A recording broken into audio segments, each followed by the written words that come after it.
Alright guys, welcome back to Valorant News. 3 teams remain at the Valorant World Championship, a big elimination game today, but also so much reaction to that Sentinels Heretics match, but also Edward versus Leviathan. What a result for the Chinese scene. Boostjo, Ardiis, among many others, giving their thoughts on the situation and how this tournament might go from here. Very much interested to your thoughts in the comments below. Reaction from the Sentinels boys as well. Hit the like button if you enjoy. Subscribe if you're new as always, I greatly appreciate it. This is Vyse, brand new character coming into the game. How are they going to play out? Well, we'll see. These are the abilities, pretty much the same as what we saw leaked yesterday with some of these ideas. So, you know, basically a blind flash type device here. There's the Razor Vine becoming effectively like a Molotov type thing. It slows and damages players. I don't know, I think Vyse seems like an okay character. I'm not convinced they're going to be especially strong compared to some of the other characters that have recently come into the game, but some innovative ideas nonetheless, especially of course on the ultimate. This I thought is a pretty interesting ability as well. So you place this wall down which is invisible to the opponents, and when the opponent comes through it, it then puts the wall up behind them. So I think the idea of this really is that, let's say you have a jet that wants to dash into the site and make an entry. You can use this so that if the jet dashes in, then this wall comes up, which basically means that that player is then isolated from their own teammates. I think that's kind of like the idea behind this as a defensive tool, is that when one player comes through, all of a sudden their teammate support will disappear from behind them, right? So that's potentially quite interesting, and the ultimate is the most interesting of all of them, really, where you put out this torrent, as they call it, in all of this area of effect, and after a couple of seconds, it will deactivate your primary weapon. So this is the primary. It doesn't last forever, but it lasts for long enough, really, to do some damage, and then your option is to pull out the classic. Or, to be fair, pull out whatever secondary you have equipped. If you know that Vyse has ult online, you might want to buy a sheriff as a backup weapon so that if you get caught in the trap, then you can actually use the sheriff and potentially still get the kill rather than dealing with the classic, right? So anyway, that's how it works. It jams enemy primaries after a brief little wind-up. So definitely an interesting agent for sure. And this is kind of what it looks like from their point of view when your primary weapon is jammed, but you can still use your secondary, and that's when potential interesting strategies might potentially come into play here. And as Elsa says, they made an agent that forces you to use your classic. It's time to get the bundle into play. Just before we get into the action, I wanted to say thanks to a couple of people for pointing this out to me, that Chet had actually mentioned in KT1's chat that he's going to stay in Valorant. So this was a debate that Chet was having, and there was even talk from Chet, I think, that a rumor that emerged a couple of months ago now, maybe 6 or so weeks ago, that Chet was looking to return to Counter-Strike.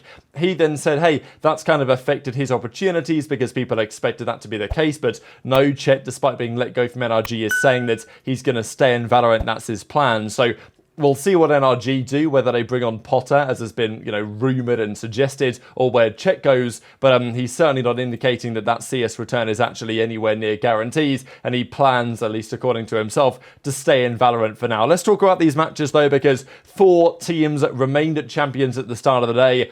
Now only 3 teams remain, and the result here is very interesting because top 3 making grand finals, that is usually considered enough to want to, you know, stick out with the roster for the upcoming season. The way that Sentinels have closed out today definitely raises questions on that aspect to me, and maybe to you guys too. Here's Ardiis, though, getting ready to go. Of course, he's now fully on board with supporting Chinese Valorant after what happened, well, a couple of weeks ago at this point. Now, he's got his stream back. The DDoSing is no longer happening. Ardiis is good to go. And as he says, brick by brick, my guy, Kang, and Kang deserves a lot of credit for today, as do in the entire team, as does nobody, I think, for his calling, as does Chichu as well. And even though after the series, the Edward Gaming guys were like Aspas is still the best duelist in the world, today, they were just not good enough. And this is an unbelievable story, right? Edward Gaming, up to this point, internationally, have been very poor. They've massively underperformed. We've been hoping for a couple of years now, really, Edward would actually deliver on the international stage. And for whatever reason, despite always dominating domestically, they could just never make it work and would usually get slapped around when they turn up to the internationals. They made the change, though. Simon is coming in, number 1 in the name, you know, number 1 of the game and all this. Like, you know, what they talked about with Simple. It's a similar thing here with Simon's gamertag, at least, and as Boaster says, happy for these guys. I hang out with Kang after Shanghai when they were so sad and had so much passion. Nice to see them bounce back hard here, and it's an incredible story because it wasn't that long ago roughly this time last year when Boostio was saying, look, China's too far behind, they're not going to catch up to North America, they're never going to be better than North America. And, you know, these were comments that at the time we said, that may backfire to some degree in due course, and guess where we are today when China's taking down the #1 America's seed to make it as the favourites now it will be for the grand finals. And as Boostio says, I give up on my region, we're all terrible, China on top, let's go EDG. So quite the character arc turnaround here from Boostio. And even as Will might have pointed out here from Ardiis' stream, we've got, you know, the Great Wall of China with the boys on here. So, you know, it's been comedy what's happened over the last few days. Ardiis maybe asking for trouble again, but here he goes with the Chinese flag wrapped around himself, the boys on the Great Wall of China. It's sensational content. Of course, Liv aren't happy with it. It's not over yet by any means. I still think they might back themselves to go on to win this entire thing. And as we've heard Boostio say before, he feels like the Americas are the best region and therefore the best team in the Americas are the best team in the world. That wasn't the case today. But Lev as the #1 seed, who knows if they can get it done. Of course, when it comes down to the championship final on Sunday, that's another question. And as Lev.com says, 1-2 against Edward, lost to ourselves today, bad day for us. They were better, sad to lose like that. We're going to come back stronger, which they may well do, but it's not like the team they're going to face is any slouch either.